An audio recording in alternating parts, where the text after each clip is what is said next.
Right now I have something groovy for you. Groovy.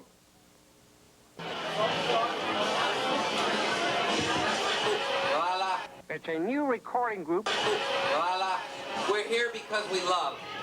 So, for all of you youngsters out there, here they are with one of their latest tunes. It'll be a really big show. And now, a brand new dance to watch and learn.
Things just might be going.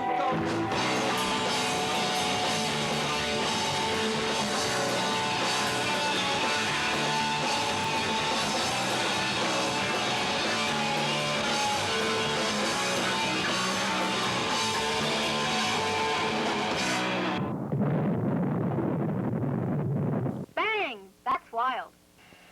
Hi, I'm Tom Warner, and you're watching Atomic TV. Welcome to our Berserk reunion episode.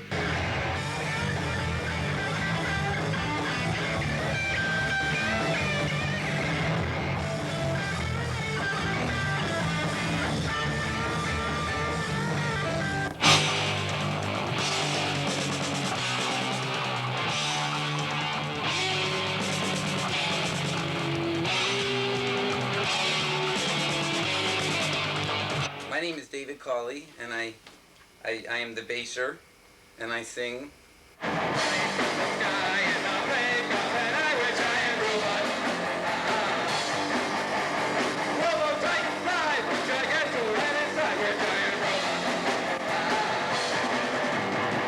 And that's Skiz. I'm the drummer. I don't. The talent, whole body. You should say who you are and that you play guitar. I'm Michael Stipe, and I play that sound thing that goes down and down. See, my band REM in there.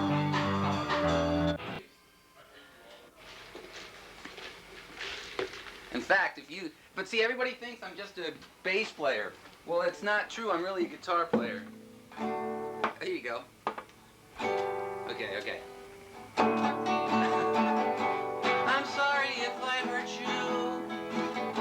You know I never wanted to. I hope that you're not angry. I really hope that it's not true.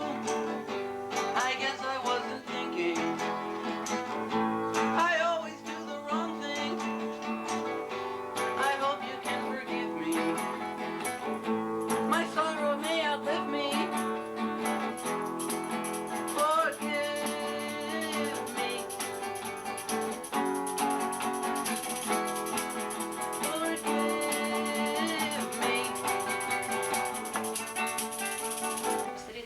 This is my old thumb pick. It's darker.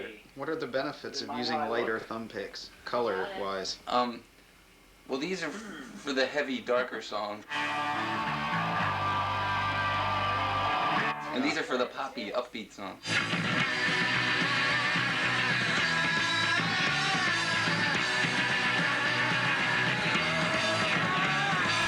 So you change those on stage then? Yes, yes, it depends on the songs. My eyes will never wander over here or there or yonder. To me you are a vision. Your looks need no revision. I guess I wasn't thinking. I always do the wrong thing. You're probably all wondering what happened to Fred Savage of TV's Wonder Years. There he is.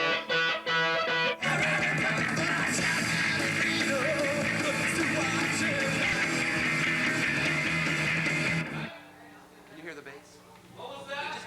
This next song is about Japan. Yeah. Cool.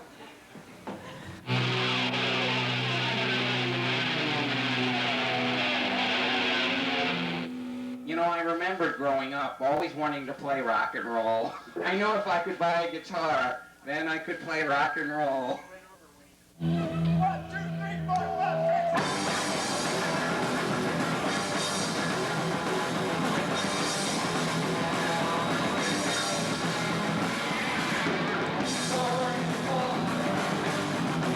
And Brent's just a hanger-on with no talent.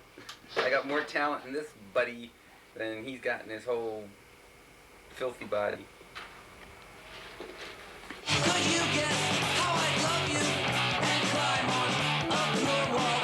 Oh, would you reject me, make me stand out in the hopes I wasn't thinking? I always do the wrong thing. I hope you can forgive me. My sorrow may outlive me.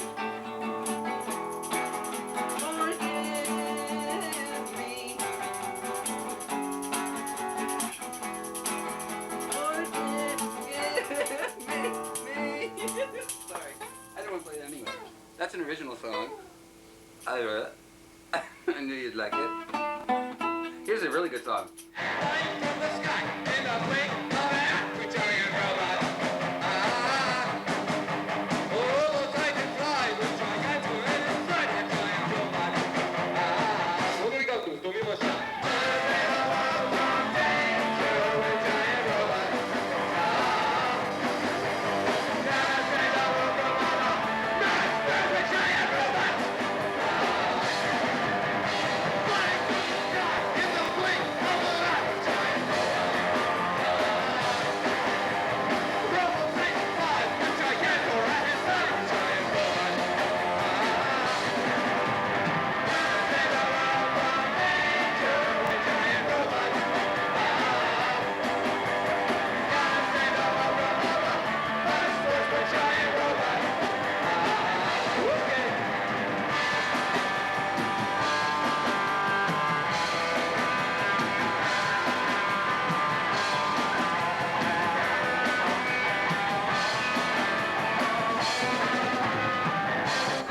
to all the people who bought the CD, thank you, thank you. And please, everyone, come see us. I'm sure you would.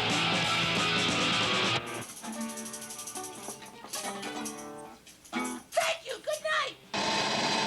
Hi, this is Tom Warner for Atomic TV. Welcome to the Berserk reunion special. We're here talking with the drummer of Berserk, Skiz Cizik, about how events led up to the Berserk reunion April 25th at the Ottobar in Baltimore. So how did it come about, Skiz? Well, I guess we couldn't have really done a reunion without breaking up first, and that sort of all happened back in 1995 when things were going really well for the band. We had the CD out, and it was actually sold to a label in Australia, which had a minor hit with it and wanted us to come over. And the band couldn't mutually agree on how much time we would tour, and that sort of caused the band to fizzle out. But that actually wasn't the only reason. At the time, we were getting weekend shows up in New York playing for packed houses, and that was great. But here in Baltimore, we were getting Tuesday night shows at Memory Lane and nobody was coming. So it was getting to the point where if we were going to play for an audience, we had to play out of town. But if we all couldn't agree that we wanted to play out of town, it was sort of pointless to keep playing.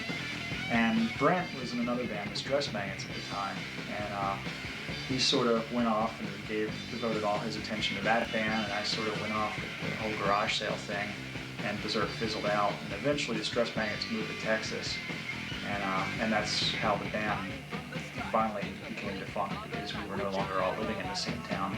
And then I guess it was this past March, Brent called up and said, hey, I'm going to be in Baltimore for a few nights. You guys feel like playing? And we were like, yeah, definitely. And I really miss playing the songs. I had a great time with Berserk. And we jumped at the chance to do it. And next thing you know, the show was set up. Here we were.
Hello, I'm David Colley of rock supergroup Berserk, and you're watching Atomic TV.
wild. Hi, this is Tom Warner for Atomic TV. Welcome to the Berserk reunion special. We still have that hep ballsy kind of saucy sound that the kids are grooving to these days. We're the feel-good hit of the summer. Are you? We're a delightful romp through the annals of rock and roll. Our boyishly vague insouciance is strangely engaging. And our youthful purity must not be curtailed. Yes, our youthful purity must not be curtailed. And we are dedicated to the ruthless extermination of evil. You know I stand in line until you think you have the time to spend the evening with me. Okay, here's the CD. Here it is, people. Here it is. See it, buy it, love it. Here, look at the color there. Look at the color. I mean, it looks nice. It's an attractive product. None of these skulls and all this gloomy stuff. And now we wanted to get Roger Dean, the guy that did all the Yes covers, but he was busy. So we got a... And the guy that did the Molly Hatchet cover. Oh, Frazetta. He's unavailable as well. Yeah, we wanted somebody that does a good band, but we couldn't get any of them. So we got this, you know. American art form. Yeah, you know. So show the back. That's Berserk in Japanese. See, cool, huh? Not the word Berserk, but the Japanese equivalent for which I guess means crazy or zany or kooky or something like that. That's wild.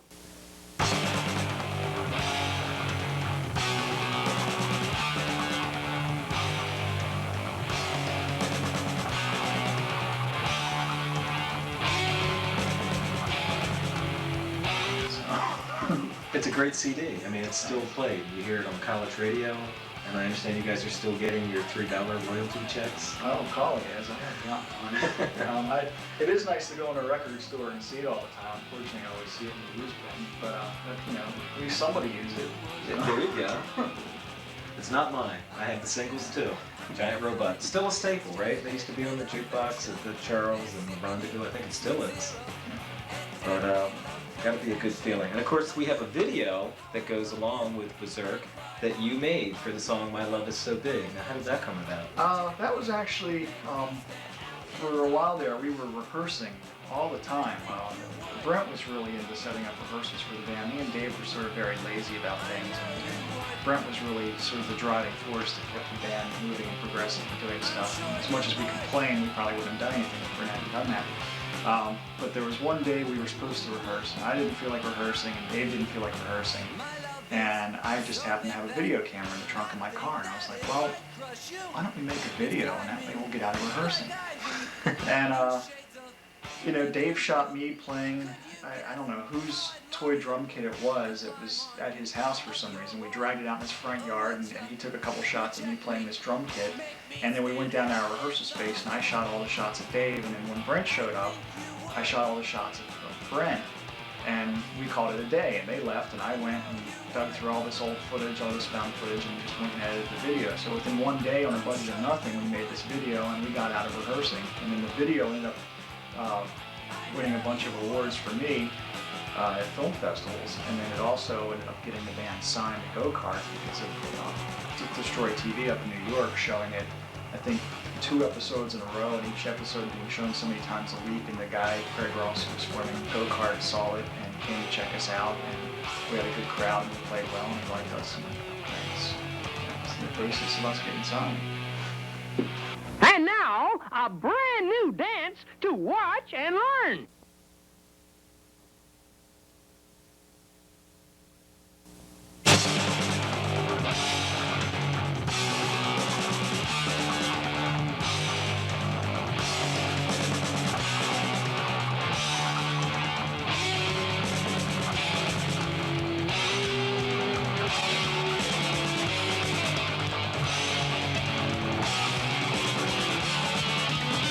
My love is so big that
that it might crush you.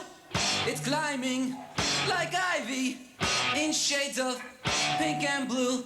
Could you guess how I'd love you and climb on up your wall? Or would you reject me, make me stand out in the hall? I think you would. I know you would. I'm sure you would. I know you would.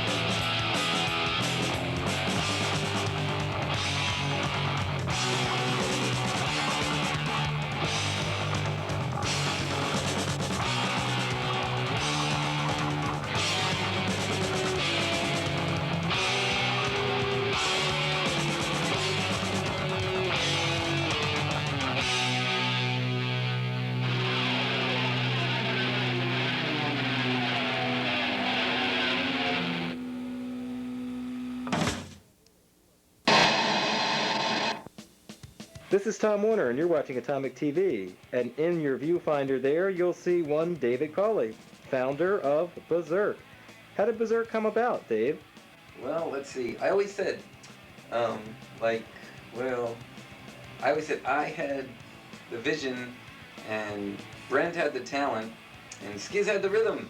You know, and Skiz is very talented too, but it kind of started with Brent and myself. And we had this other drummer, he fell by the wayside, and then we got Skiz, and then everything really came together. Because Skiz is a great drummer, and besides being a drummer, he's just crazy about music, so, you know, he understands what people like. He knows they don't want to hear, you know, tasty percussion licks or anything. I mean, he's into catchy songs too, just like Brent and myself are. So he was like the perfect drummer to have. He never overplayed or wanted to have a solo. He just played exactly whatever the songs needed. So I'd like to say, Berserk would still be a functioning entity today, but we found it impossible to practice because all three of us found it impossible to fit in the same room along with Brent's head. That was the problem. Just kidding, just kidding.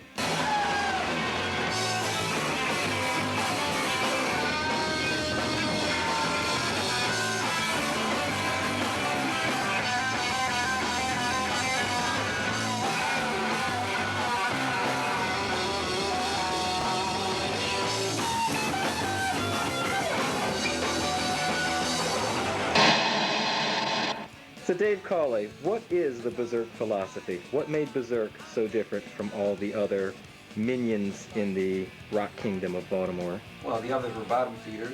We were on the surface, and we wished we were like, well, Brent used to describe us as the white milk and Wonder Bread of the punk rock scene. We wanted to be, like, we used to always wear white shirts and black pants. We wanted to be extremely clean looking, well kempt, you know. We had nice, clean little haircuts and well kempt instead of unkempt. Yes. You don't see much of that. No, not as much as we should. And I'm talking. So we wanted to look very clean and uptight, you know. And you're a master of that. Yeah.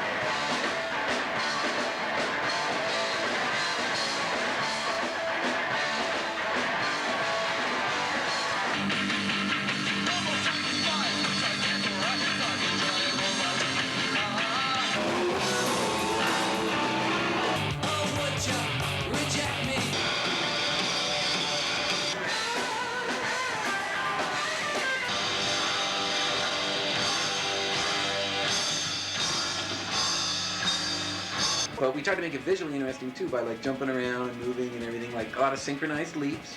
Golly, I'm so impressed. I mean, whenever I would see a group that moved, that always impressed me, you know, even if it was not even jumping around, but just like choreography, you know, like when you see Kiss, I mean, the choreography is so good.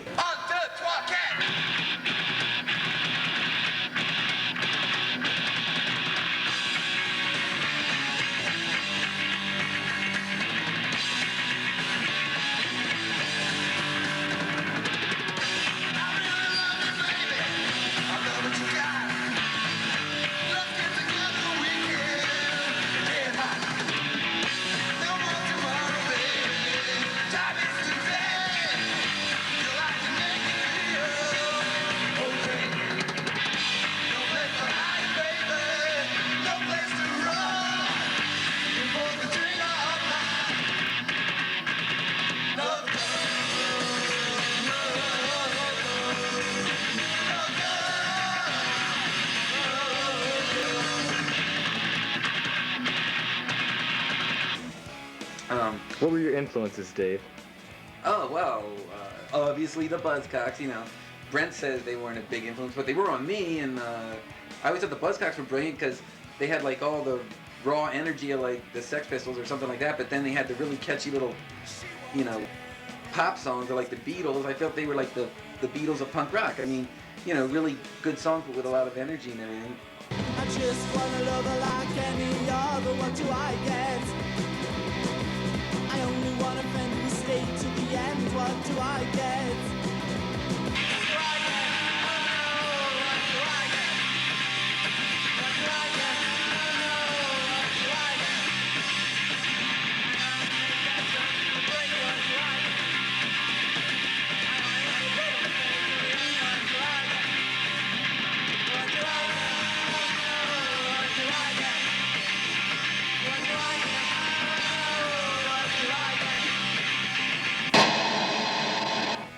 So the big influences on Berserk, the Buzzcocks meets Ultraman, basically? Yeah, that's pretty good. That's pretty good. Yeah, I would say that.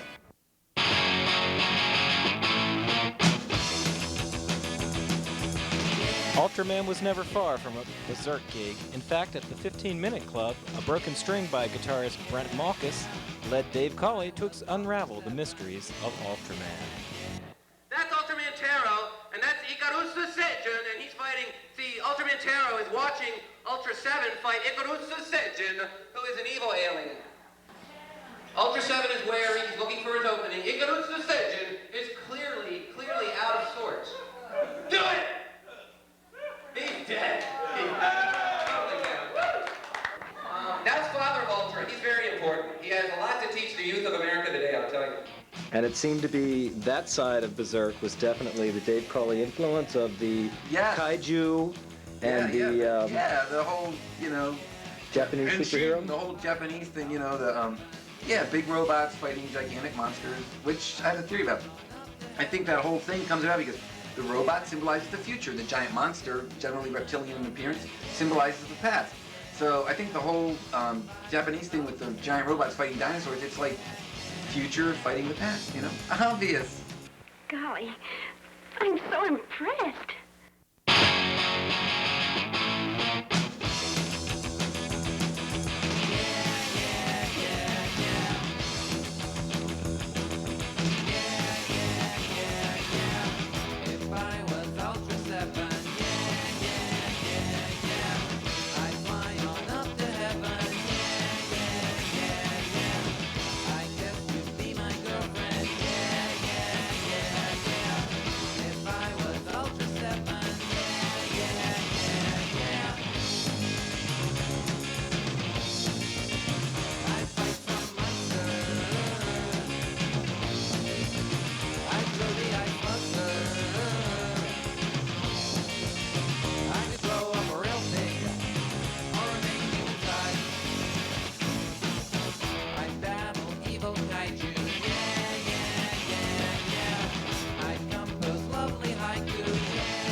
Ultra 7, I'd go to the 7-Eleven, and I'd buy Brent a burrito, but it wouldn't contain any meat-o, I'd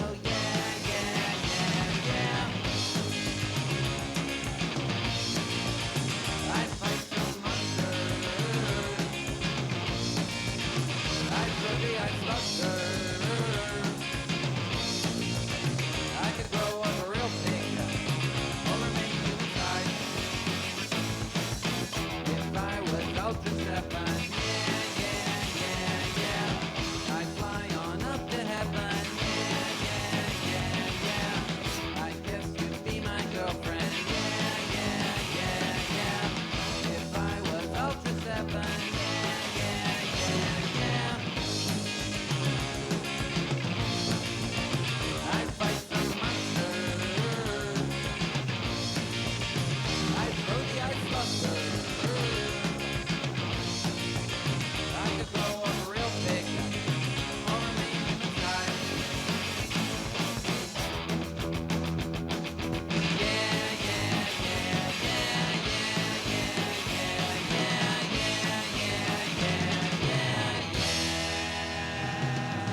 doing this. What's the secret to Berserk's success, Dave, video-wise? Success, C-U-C-K-C-E-S-S.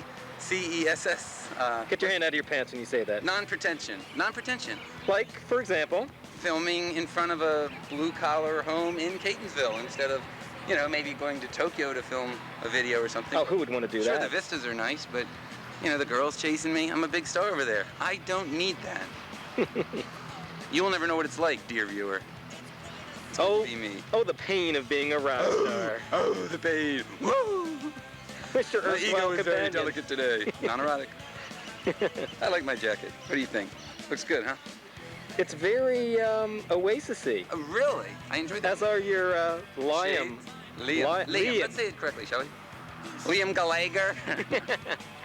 And what's little known is that their other brother is a famous comedian who smashes watermelons. Is that right? That's what people don't know. Gallagher, Yep. the one with the hair. Yes, Yeah. yes. We could see the strong physical resemblance. Oh, there. definitely. You know. And the ruly behavior, too. Ruly. Ruly indeed. Really big show. You know, whoever is watching this, it's lucky that you get to spend a few moments with me. You know? I envy you. Oh, pitch who you are, for those few who don't know. Oh, I am Big Dave Cawley, King of Men. Okay, now here's the other one. Yes, I am Harrison Ford. I am, in this instance, you know, performing the role of David Cawley. He was very busy today. Because of the strong physical resemblance, they thought I could take over his part in this little thing, but... It's a very small part, from what I understand. Very small part, yes. But I know Dave. He's a good friend of mine. I enjoy his work. He's very talented. I thought it'd be good for me to do this, you know? A legend in his own room. Stay on his good side. Look out for the beatbox. Wait, where's his good side? Is it this side? Actually, I think I have two good sides. Most people have one, I've got two. I think both sides involve your face being face down.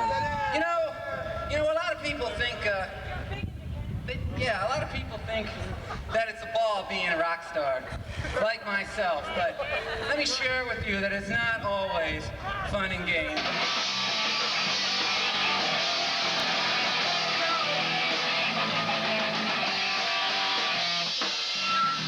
Guy's out of here. He's gone.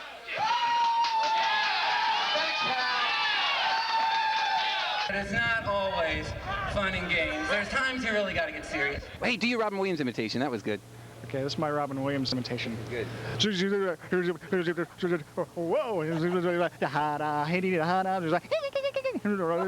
Whoa! That's my Robin Williams imitation. That was a good imitation because it's vicious. Maybe that's why I hate him so Yeah, he's the worst. He really is bad.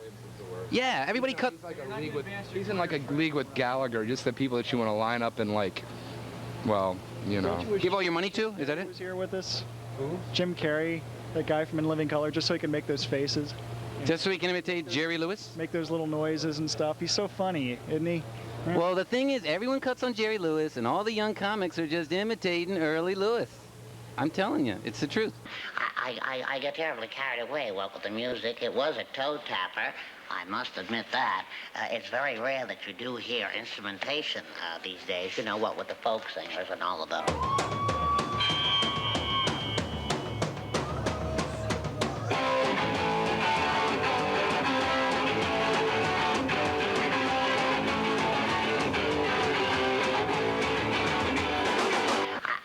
I get terribly carried away with the music. It was a toe tapper. I must admit that.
Well, how much tape you got in that thing? You're going to judiciously edit, are you not? Room for the Benson rerun tonight.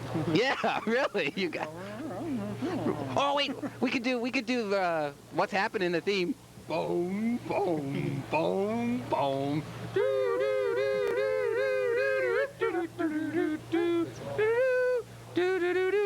Here's my rerun imitation. Was that good? Golly, I'm so impressed. So you can edit this down to like about 40 seconds, and it'll be like a slam bang. I'm the master rapper, and I'm here to say I love Fruity Pebbles in a major way. Get out! Get in. Get in! I'm sorry, I always get it wrong. Okay.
We're a band with no piercings and no tattoos. That's right. Squeaky clean. We are rebels.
But it's still Giant Robot. That was Giant the Robot. signature song. I wrote it. That was the one that made all the bread, brother.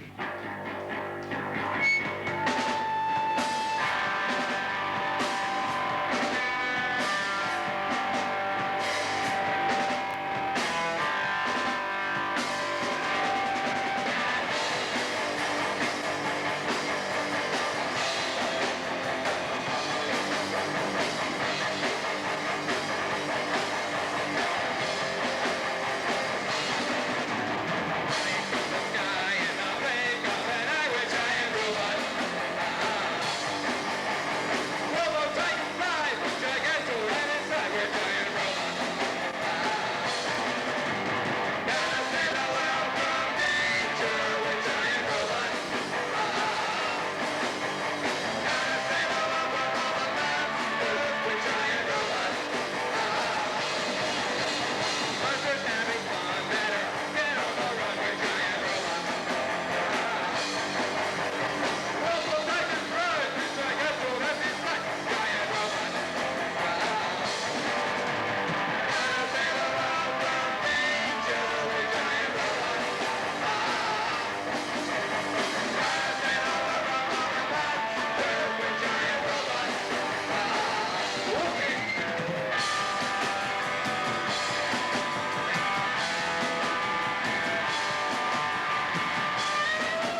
That's wild.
It was a toe tapper.